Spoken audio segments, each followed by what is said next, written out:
वृंदावन बिहारी लाल की जय। राधा रानी की जय श्री गुरुदेव भगवान की जय। श्री राधे राधे। भक्ति प्रश्नोत्तरी कार्यक्रम प्रारंभ किया जा रहा है। आइए हम लोग भक्ति संबंधित प्रश्नों को श्रवण करें। श्री राधे राधे गुरु जी, आपके श्री चरणों में कोटि कोटि दंड प्रणाम। प्रश्न है गुरु जी, गुरुदेव मुझे काफ़ी दिनों से अर्थराइट की बीमारी है और अभी मेरा कोलेस्ट्रॉल भी बढ़ा हुआ है।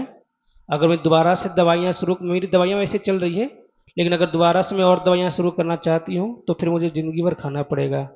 तो मैं सोच रही हूँ आयुर्वेदिक लूँ, लेकिन आयुर्वेदिक में लहसुन प्याज का इस्तेमाल होता है, तो वैसे मुझे लेना चाहिए क्या नहीं चाहिए? और अगर होम्योपैथिक लेता हूँ तो उसमें अल्कोहल होती है, तो ऐसे में मैं क्या करूँ? कौन सी दवाई मुझे लेनी चाहिए?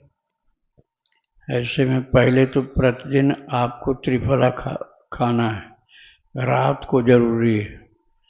हल्का सा गुनगुना पानी से त्रिफला का चूर्ण रात को लेना है। प्रतिदिन 5 ग्राम त्रिफला का चूर्ण रात को लेकर 200-250 ग्राम गर्म पानी पीना। यदि उससे कुछ लूज मोशन होने लग जाए तो 5 ग्राम की जगह 4 ग्राम कर देना। और जो आपको थायराइड वाली परेशानी है उसकी दवाई लेने से कोई नुकसान नहीं होगा, लेना ही पड़ेगा। किंतु उससे बचने के लिए आप अनुलोम विलोम प्राणायाम, कपालभाति प्राणायाम करें तो हो सकता है कि दवा कम लेनी पड़े आपको। और त्रिफला तो जरूरी है, उसके बिना तो नहीं आराम पूरा मिल सकता। आप एक चीज और भी ले सकते हैं, गौ का अर्क, गौमूत्र का अर्क आप ले सकते हैं सुबह शाम दोनों टाइम, इससे भी लाभ मिलेगा। श्री राधे राधे। काव्या जी हैं कानपुर से, इनका प्रश्न है, मैं प्रतिदिन 1000 नाम सीताराम का लेखन करके उन्हें दान कर देती हूँ और शिव जी से प्रार्थना करती हूँ कि उनके हृदय में इस जीवन में राम जी की भक्ति जागृत हो जाए। जिस प्रकार माता सावित्री ने यमराज जी से अपने पति सत्यवान को छुड़ा लाई थी, मैं उनके समान तो नहीं, पर क्या मैं जिससे प्रेम करती हूँ उन्हें प्रतिदिन 1000 नाम सीताराम का लेखन कर दान कर सकती हूँ और इसी जीवन में जीवन मृत्यु के बंधन से मुक्त कराने में कैसे सहायक बन सकती है उनके लिए? ये रुपए पैसे का दान तो है नहीं कि जिसको आप दोगे वही बड़ा खुश होकर रख लेगा। आप भगवान का नाम लिख करके दान करोगे, वो समझेगा बेकार का कागज दिया हमको, और वो कागज समझ के फेंक देगा जिसको दान दोगे। तो दान देना ही है तो रुपए पैसे का दान करो, तो किसी के काम में आएगा, खुश होकर लेगा। और ये दान करना है राम नाम का, तो किसी व्यक्ति को मत दो, लेखन करो खूब, भगवान के चरणों में अर्पण करो। दूसरा कोई कीमत नहीं समझता भगवान के नाम का, भगवान के चरणों में अर्पित करो। लिखने के बाद वो दान हो गया आपका, और उसके बाद जब कभी आपको संयोग बने तो आप राम नाम बैंक में ला करके जमा करो। भक्ति आश्रम में तो राम नाम बैंक है ही, और भी कहीं आप राम नाम बैंक में जमा कर सकते हो। लेकिन किसी व्यक्ति को हाथ में आप दान के रूप में राम नाम का कागज दोगे तो वह आदर नहीं करेगा, इसलिए ऐसा दान मत करना। राधे राधे। अनूप जी हैं आगरा से, इनका प्रश्न है, क्या ब्रह्म मुहूर्त में केवल पूजा घर की सफाई करके नित्य पूजा किया जा सकता है? घर बहुत बड़ा है, अगर पूरे घर की सफाई आदि करते हैं तो बाकी सदस्यों की नींद खुल जाती है। पूरे घर की सफाई ब्रह्म मुहूर्त में थोड़े की जाती है। ब्रह्म मुहूर्त में भक्ति वाला कार्यक्रम किया जाता है। आपको सफाई करनी है तो केवल मंदिर की सफाई करो, और वो भी बहुत टाइम उसमें मत लगाओ। बैठ करके जप करो, ध्यान करो, भक्त भगवंत चरितावली श्रवण करो, ठाकुर जी की सेवा बस मंदिर तक की ही रखो, तब ब्रह्म मुहूर्त का उपयोग होगा। आप पूरे घर की सफाई में आप ब्रह्म मुहूर्त का समय लगा दोगे तो ये कोई विवेक वाला काम नहीं हुआ। श्री राधे राधे। इनका दूसरा प्रश्न है, नाम जप, नाम लेखन, भगवत ध्यान, शास्त्र स्वाध्याय आदि करते हुए अगर कोई उस वक्त आ जाता है तो मेरे हृदय में जलन और क्रोध आ जाता है, ऐसा क्यों? हाँ, वो ये कोई बुरी बात नहीं है, भगवान की भक्ति में बाधा पड़ जाती है इसलिए ऐसा होता है। लेकिन आप उसको अच्छे भाव से देखो कि ये ठाकुर जी के भक्त होंगे, तो उनको प्रेम पूर्वक कहीं बैठा दो, बिल्कुल अपने पास मत बैठाओ, इशारा करके दूसरे कमरे में बैठा दो और इशारा कर दो कि जब हम उठेंगे पूजा पाठ से तो हम आपसे ज़रूर बात करेंगे। लेकिन ये जो कोई आवश्यक कार्य अचानक वाला आ गया, जैसे किसी को दवाई चाहिए, किसी को परेशानी हो गई और आपके पास है दवा, तो उस समय उठ कर दवा दे दो।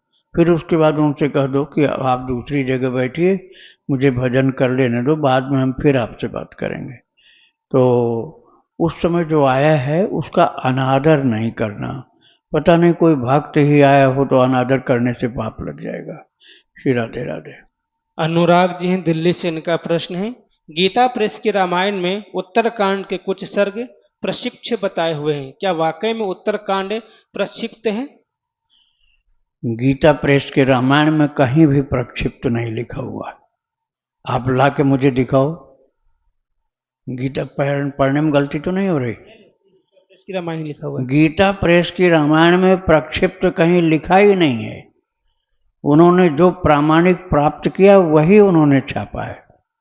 प्रक्षिप्त तुलसीदास जी महाराज के दूसरे रामायणों में हो सकता है, दूसरे प्रेस के रामायण में। आपको गीता प्रेस के रामायण में कहीं भी प्रक्षिप्त नहीं मिलेगा, सबका सब ठीक मिलता है बिल्कुल। राधे राधे। इनका दूसरा प्रश्न है, आपने पहले एक प्रश्नोत्तरी में बताया था कि चेयर पर बैठकर मंत्र करना उनके लिए है जो बीमार आदि हों, पर मेरा प्रश्न ये था कि क्या चेयर पर ही कपड़े का आसन बिछा सकते हैं, क्या उससे उतना ही प्रभाव पड़ेगा जितना जमीन पर बैठकर पड़ता है? देखो, जमीन पर आप कुछ आसन बिछा लोगे, उसके बाद कंबल बिछा लोगे, फिर एक सूती आसन बिछा के पलथी मार के बैठोगे, मतलब पद्मासन से या सुखासन से, सिद्धासन से बैठो। कुर्सी में तो ऐसा नहीं बैठ सकते हो। कुर्सी में तो दोनों पैर जमीन पर रखोगे और ऊपर आप बैठोगे, पैर लटका के बैठोगे। तो ये होता है जो शरीर जिनका सही नहीं है, अर्थात बीमार रहते हैं, कोई तकलीफ है, उनके लिए कुर्सी वाला ठीक है, नहीं तो जमीन पर बैठना ज़्यादा अच्छा होता है। श्री राधे राधे। इनका अगला प्रश्न है, आपने काठिया बाबा की चरितावली में बताया था कि बंगाल क्षेत्र में सूर्य भगवान ने एक पंडित से मांस का भोग भी ग्रहण किया, लेकिन उड़ीसा में नहीं। तो क्षेत्र के हिसाब से ये नियम विहित क्यों? इसके पीछे क्या रहस्य है? अब आप वहाँ जाके रहोगे तब आपको पता चलेगा। ये दूसरी जगह की बात दूसरी जगह वाले नहीं समझ सकते हैं, तो आपको वहाँ कुछ दिन रहो, 10-5 साल, तब वाली बात आपको समझ में आएगी। अरे भाई, गाय को हरा चारा खिला सकते हो, भूसा खिला सकते हो, आप भूसा चारा खा लोगे क्या?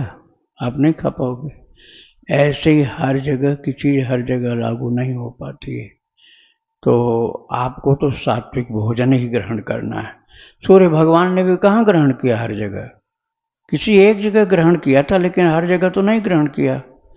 तो आप उसको अपने ऊपर लागू क्यों करते हो? आप जहाँ हो वहाँ की चीज़ अपने लिए लागू करो। श्री राधे राधे। या आगे कह रहे हैं गुरु जी इसी प्रश्न में, क्या क्षेत्र और वर्ण के हिसाब से देखें तो कुछ लोगों को मांस खाने से कम पाप लगता है। इसी से संबंधित कुछ लोग ये तक कहते हैं कि क्षत्रियों में मांस वर्जित नहीं है, इसलिए भगवान राम ने भी खाया था। नहीं, यह गलत बात है। भगवान राम ने मांस नहीं खाया था। और वहाँ लिखा हुआ है, जो मृगया के लिए राम जी जाते हैं तो वहाँ वर्णन है, पावन मृग मारहि जिय जानी, नित प्रति नृपहि देखा वहीं आनी। हर मृग को राम जी थोड़े मारते थे। पावन मृग, पावन मतलब बहुत पवित्र, पावन मृग मारहि जिय जानी, दिन प्रति नृपहि देखा वहीं आनी।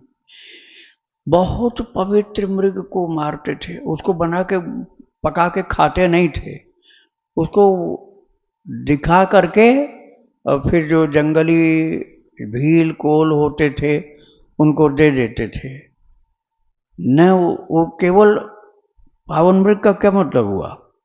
पावन मृग बस आप ये समझ लोगे तो संदेह दूर हो जाएगा। पावन मृग का मतलब यह हो जिसने बहुत तप किया, बहुत तप किया है। आपने जो घटोत्कच का पुत्र था जिसको अब देवी देवता के रूप में पूजा जाता है, हाँ, श्याम बाबा कहे जाते हैं ना, श्याम बाबा। अब वो भगवान तो है नहीं, तो उसका बस यही मन था कि भगवान कृष्ण के हाथों मेरी मृत्यु हो, भगवान कृष्ण के हाथ मेरी मृत्यु हो तो मुझे तुरंत मोक्ष मिल जाएगा। उसकी माँ ने कहा था कि तुरंत मोक्ष चाहिए तो भगवान कृष्ण के हाथों मरो तो हो सकता है, नहीं तो बहुत दिन तक तप करना पड़ता है। तो ऐसी किसी की कामना यदि रही हो कि प्रभु के हाथों से मेरी मृत्यु हो और वो तप करते करते अगले जन्म में मृग के रूप में आया है, तो ऐसा किसी किसी के साथ हुआ। ऐसा नहीं कि हर मृग को मार डालते थे। और यदि खाने की बात होती तो रसोई घर में जाता ना। अरे दिन प्रति नृप ही दिखावे आने, राजा को दिखाते थे कि देखिए आज हमने यह आखेट किया। अब राजा को क्या पता था कि ये भगवान है, ये इसका उद्धार करने के लिए गए थे, क्योंकि ये तपस्वी है पूर्व जन्म का, प्रभु के हाथों अपनी मृत्यु चाहता था। हम तो ऐसा बिल्कुल मानते हैं कि जो भगवान का विशेष प्रेमी होगा वह यही कहेगा कन्हैया तुझे जो अच्छा लगा वही कर, चाहे अपने गोद में बैठा है चाहे तू मुझे उठा के पटक दे, मेरे प्राण निकल जाएं। अब कितने लोग तो भजन में गाते हैं तुम्हारे चरणों में प्राण निकले, राधा रानी से बोलते हैं ना, ये आखिरी क्षण में तुम्हारे चरणों में प्राण निकले। तो ऐसे ही किसी किसी की कामना थी कि भगवान के हाथ से मेरी गति हो, आखिरी गति मतलब उनके हाथों से प्राणांत हो। और वो मृग रूप धारण किए थे तो उनको पावन मृग कहा गया। हर मृग को नहीं मारते थे और न खाया जाता था उसको। राजा को अपने बचपन की बात है ये, राजा को पुरुषार्थ अपना दिखा कि जंगल में भीलों को दे देते थे। ऐसा मत समझना कि रोजाना ऐसा होता था, रोजाना तो अभ्यास होता था बाण चलाने का। लेकिन कभी यदि प्रतियोगिता हुई, प्रतिस्पर्धा हुई कि क्या तुम्हारे अंदर ऐसी शक्ति है बाण में, तो भाइयों को कहा अपनी अपनी शक्ति दिखाओ। तो किसी ने पेड़ काट दिया, किसी ने किसी जीव को घायल कर दिया, किसी ने और कोई चमत्कार कर दिया। तो राम जी ने कहा नहीं नहीं तुम लोग इसको मारना मत, क्योंकि भगवान को पता है कि ये ऐसा तपस्वी है जो मेरे हाथ से ये मरना चाहता है, तो और किसी को नहीं छूने दिया उसको। तो इस बात का रहस्य समझो तब आपको समझ में आएगा कि राम जी ने मृग को, हिरण को क्यों मारा। और खाने की बात बिल्कुल झूठी, वो कहीं लिखा ही नहीं। राधे राधे। डॉक्टर मयंक जी हैं देहरादून से, इनका प्रश्न है इस ब्रह्मांड में अरबों खरबों ग्रह हैं जिनमें कितने अलग अलग ग्रह होंगे जहां अलग अलग प्रकार की योनियों के प्राणी होंगे, तो प्रभु सबके लिए भिन्न भिन्न रूपों में प्रकट होते हैं? अगर हाँ तो फिर जिस रूप की पूजा करते हैं वो तो हमारी समझ के हिसाब से बनाया गया रूप है, वास्तविक नहीं। हाँ वो तो मतलब हमारे हिसाब से बनाया गया रूप है, वास्तविक रूप नहीं उनका। अरे यही तो आपको पता नहीं है। ये भजन तो तमाम भक्त्या मई तेषु चाप्य हम, जो मुझको प्रेम पूर्वक जैसे भजता है मैं उसके लिए उसी प्रकार का हो जाता हूँ। ये भगवान ने गीता जी में कहा ये भजन्ति तो माम भक्त्या मई तेषु चाप्य हम, जो भक्ति पूर्वक मेरा भजन करता है जिस भाव से मैं उसी भाव से उसका बन करके उसका कार्य करता हूँ, दर्शन देता हूँ। तो ठाकुर जी आपकी अभिलाषा आपके मन के भाव के अनुसार बन करके कृपा करते हैं। अब आप समझ लीजिए कि कुछ भक्तों का भाव था तो भगवान हंस बन करके आए थे। भागवत जी के 11वें स्कंद में वर्णन, हंस बनकर भगवान आए थे। और हंस रूप में उन्होंने ज्ञान का उपदेश किया था। और अब उस रूप में भी वंदन किया ऋषियों ने। उनका मन था कि हंस के रूप में प्रभु दर्शन दें। अब कितने रूप में भगवान ने धारण किया है। सिंह का रूप धारण किया, नरसिंह भगवान हो गए। पक्षी का रूप धारण तो हंस के रूप में कर लिया। जलचर के रूप में धारण कर लिया, मछली मत्स्य भगवान हो गए, कूर्म भगवान हो गए। अब भगवान भक्त के अनुसार रूप धारण करते हैं। ये मत सोचो कि हमने जो हमको जो दर्शन मिला या हमने जो पूजा किया वो गलत है। अरे आपके ऊपर कृपा करके पहले ही बोल दिया उन्होंने कि जो जिस रूप में मुझको पूजता है मैं उसी रूप में उसकी पूजा स्वीकार कर लेता हूँ। बस विश्वास करने की बात होती है। अब आपने शालिग्राम जो पत्थर छोटे से काले से हैं उनकी जगह दूसरा पत्थर ला के पूजन किया। अब कोई बताया है कि ये शालिग्राम है, आपने मान लिया। आपने मान लिया कि शालिग्राम थे नहीं शालिग्राम वो, लेकिन आपने मान लिया। और शालिग्राम की भावना से भगवान का प्रेम बढ़ता गया तो उसी शालिग्राम में से ठाकुर जी प्रकट हो जाएंगे। आपकी भावना दृढ़ होगी, श्रद्धा अच्छी होगी तो ठाकुर जी जहां भी जिस रूप में पूजोगे वहीं से प्रभु प्रकट हो जाएंगे। क्योंकि हरि व्यापक सर्वत्र समाना, प्रेम ते प्रकट होहि मैं जाना। शिव जी ने कहा इस बात को कि हर चीज में हर जगह व्यापक है भगवान। तुम जिस जगह भगवान की भावना से पूजा करोगे उसी जगह प्रकट हो जाएंगे। श्री राधे राधे। इनका अगला प्रश्न है, अलग अलग देवी देवताओं के वाहन अलग अलग प्राणी हैं जो कि हमारे आसपास में पाए जाते हैं। किसी देवी देवता का कोई ऐसा वाहन नहीं जो हमारे ग्रह पे वो प्राणी नहीं हो। तो जब देवी देवता सभी ग्रहों और लोकों के लिए हैं तो उनके वाहन हमारे पास के प्राणी ही क्यों बताए गए हैं? कोई ऐसा प्राणी लिखित नहीं है जो हमने नहीं देखा या सुना है। तो क्या ये देवी देवता लोग के वाहन सिर्फ कल्पना मात्र है? हाँ तो बताओ, गरुड़ जी को देखा आपने? ये निरर्थक प्रश्न करने वाले। गरुड़ जी को देखा आपने? गरुड़ जी तुम्हारे घर के हैं कि गांव के हैं? अरे गरुड़ जी इस लोक के हैं ही नहीं, वो तो भगवान के वैकुंठ के हैं। और देखा है कैसे हैं वो? क्या ये निरर्थक प्रश्न आप करते हो। भक्ति नहीं करोगे तो ऐसे ही प्रश्न करोगे। भगवान तो प्रेम के अनुसार ही किसी को ये सेवा देते हैं कि उस हनुमान जी के कंधे पर बैठ जाते हैं भगवान। हनुमान जी कहाँ तुम्हारे घर में है, परिवार में कहीं हैं? हनुमान जी तो शिव जी के ही रूप हैं। गरुड़ जी महाराज भगवान के नित्य पर पार्षद हैं, वाहन हैं। तो आप अपने मन से कुतर्क वाली कल्पना जो कर रहे हो इनका कोई आधार नहीं है, न इसका भक्ति से कुछ संबंध है।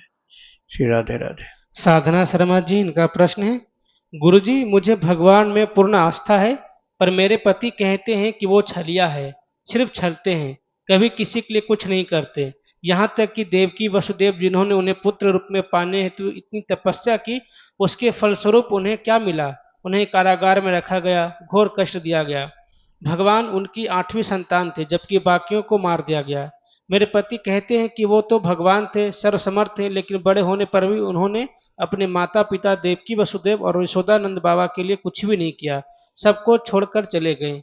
गुरुजी ऐसा नहीं है कि मेरे पति नास्तिक हैं या भगवान को भला बुरा बोलते हैं, पर वो भक्ति का दिखावा नहीं करते। अधिकांशतः अकेले में कान में भजन लगा और मुंह ढककर बहुत रोते हैं, जैसे कोई किसी से अतिशय प्रेम करता हो। और उधर से कोई प्रतिक्रिया न मिलने पर प्रेमाधिकार से खींचवश उन पर दोषारोपण करता हो। मेरे पति के साथ भी शायद कुछ ऐसा ही है। ऐसे में गुरुजी आप ही उनके इस भ्रम को दूर करने की कृपा करें कि उन्होंने माता पिता के लिए या बाकियों के लिए क्या किया। भाई आप किसी को देखो कि रोता हुआ तो आप तो यही समझोगे, हर कोई आदमी यही समझेगा कि इसको बहुत परेशानी, बहुत पीड़ा है, बहुत कष्ट पा रहा है। और अब उससे पूछो तब तो मालूम होगा कि कष्ट मिल रहा है कि आनंद मिल रहा है। उसको देखने पर यही लगेगा कि रोने वाला कष्ट में है, लेकिन कोई भक्त अकेले में रो रहा हो अपने कमरे के अंदर और प्रभु का अनुभव करके आनंदित होकर रो रहा है, ये जो बताएगा अपनी बात तो यही कहेगा कि मुझे तो भगवान रोजाना ये कृपा करें और मैं उनके लिए 1 आध घंटा रोजाना रोऊं, मन हल्का हो जाता है, हृदय आनंद से भर जाता है। तो क्या गोपियां जो रोती थी भगवान के लिए वो सब कष्ट पा रही थी? अरे वो तो ये चाहती थी। अरे चैतन्य महाप्रभु ने तो कह दिया कि रुदत्त भीषण, और ये भगवान कृष्ण ने कहा है 11वें स्कंद में भागवत जी में भगवान कृष्ण ने कहा है उद्धव जी से, रुदत्त भीषण भाषत क्वचित, रोते हैं भक्त और कभी हंसते हैं जोर से, पागल की तरह रहते हैं। और चैतन्य महाप्रभु कहते थे स्तंभ स्वेदोत रोमांच स्वर भेदोत वैवर्ण्यम अश्रु प्रलय, अश्रु आंसुओं की धार चलती है। अरे भाई आप ये समझो कि भगवान भी भक्त के लिए रोते हैं। भक्त तो रोता ही है, भगवान भी भक्त के लिए रोते हैं। उसके प्रेम को देख करके स्वयं भगवान ने प्रेमावतार धारण कर लिया। राधा रानी के प्रेम को देखकर राधा रानी रो रही थी और कन्हैया सामने बैठे हैं। तो पूछा कि तुम रो क्यों रही हो? मैं तो तुम्हारे सामने हूं। और रो रहे हैं, हा नाथ रमण प्रेष्ठ क्वासी क्वासी महाभुज दास्यास्ते कृपणाय में सखे दर्श सन्निधि। भगवान वही है और ठाकुर जी के सामने राधा रानी रो रही हैं। भगवान ने उनको पकड़ करके कहा तुम क्यों रो रही हो? बोली मुझे लग रहा था कि आप चले गए कहीं। वियोग, संयोग में वियोग की अनुभूति हो रही है तो संयोग, लेकिन वियोग की अनुभूति हो रही है। तो इतना रुदन किया राधा रानी ने। कृष्ण ने कहा कि मेरे जीवन में ऐसा कब होगा कि जब तुम्हारे इस प्रेम का बदला मैं चुका पाऊं? क्या मुझसे ऐसा हो पाएगा? बोले तो मुश्किल है प्रभु। बोले नहीं, मैं इस प्रेम का बदला चुकाऊंगा। कैसे? तुम्हारी तरह रो कर। कब ऐसा करेंगे? बोले कलयुग में चैतन्य महाप्रभु का अवतार लूंगा और तब तुम्हारी तरह से रो करके मैं तुम्हारे इस प्रेम का बदला चुका पाऊंगा। तो राधा रानी ने कहा इसके सहयोग के लिए मुझे एक काम करना पड़ेगा कि आपके रंग की जगह, जो नीला आपका रंग है उसकी जगह मेरा रंग आपको लेना पड़ेगा।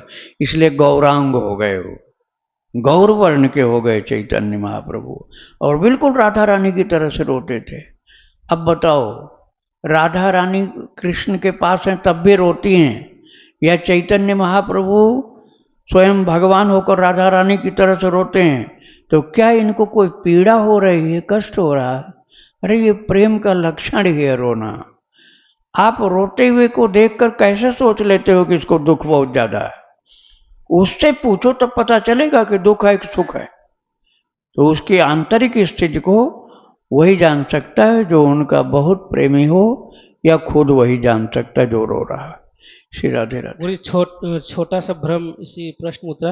हाँ। ये जैसे कह गुरु जी को रोते तो बहुत है, वो बहुत ज्यादा रोते हैं, लेकिन उनको ऐसा लगता है कि सामने से ठाकुर जी कुछ रिप्लाई नहीं कर रहे, इस कारण से खींचवश मतलब गुस्से में ठाकुर जी को लेकर के ऐसा बोलते हैं कि ये तो कुछ करते नहीं, छलिया है, अपने माता पिता को धोखा दिए, नंद बाबा सुदामा को छोड़ दिए, देवकी जी को कारागार बंद किए, इनके 7 भाई मारे गए थे, 7 भाई के लिए इन्होंने कुछ नहीं किया।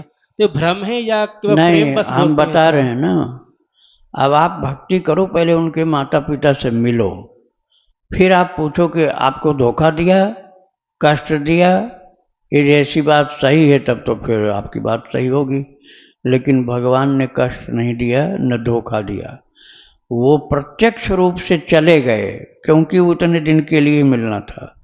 उसके बाद रात दिन भगवान उनके साथ खेलते हैं और मिलते हैं, सोने में भी जगने में भी, लेकिन औरों को दिखाई नहीं पड़ता है। आज वृंदावन में का अवतार आज भी हो रहा है क्या भगवान का? नहीं है।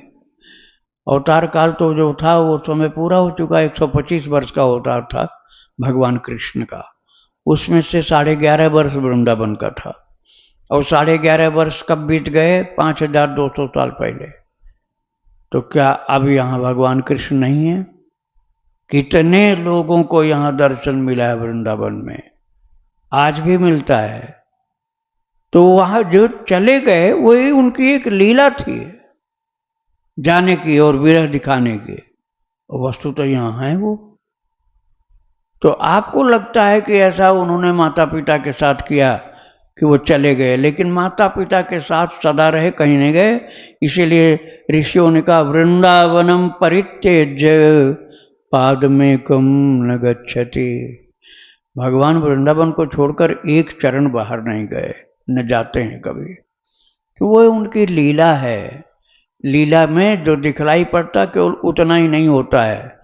उधर से चले जा रहे हैं, पीछे से आकर के उनको पकड़ करके भेंट रहे हैं। तो लीला की बात को जब दर्शन जितना मिलता है उतना आदमी समझ पाता है। श्री राधे राधे। वृंदावन बिहारी लाल की जय। राधा रानी की जय। श्री गुरुदेव भगवान की जय। श्री राधे राधे।